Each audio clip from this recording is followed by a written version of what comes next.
Спорная тема с установкой памятника знаменитому летчику Амедхану Султану в крымской столице немного утихла, хотя до столетия героя осталось всего 2 месяца. К памятной дате власти обещают установить памятник дважды Герою Советского Союза. В начале года стало известно о решении властей перенести памятник в неприметный сквер между проспектом Кирова и переулком Пионерский. Ранее предполагалось, что памятник установят в центре площади, названный в честь героя. 10 лет назад там установили закладной камень. Памятник должен был быть изготовлен по проекту известного архитектора Заремы Нагаевой.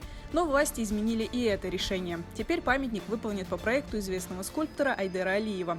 Несмотря на это решение, Зарема Нагаева продолжает работать над своим проектом, ведь у нее на руках все документы, утверждающие ее право на установку памятника, которые не потеряли силу и не были отменены.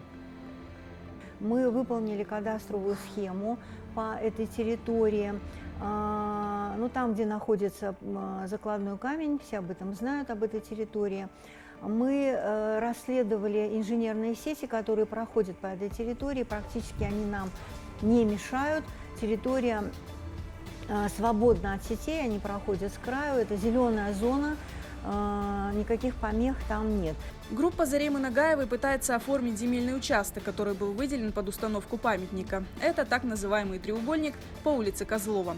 Они отправили запрос в администрацию города, но ответа пока нет. Одновременно Нагаева занята поиском средств на установку памятника.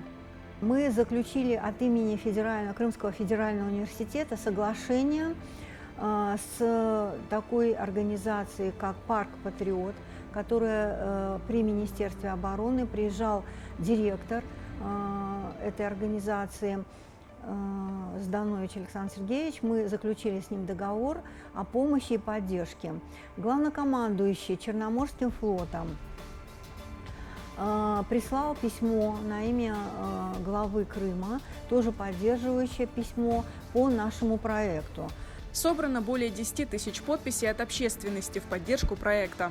Проект действительно уникальный, который должен украшать центральную площадь Амедхана Султана. Он такой, знаете, великолепный, он очень красивый, он 15 метров высоты, стоит Амедхан, возле него вот эта серебристая ступенечка, вверх, а наверху там самолет-истребитель. Вот он будет украшать площадь Амедхана Султана.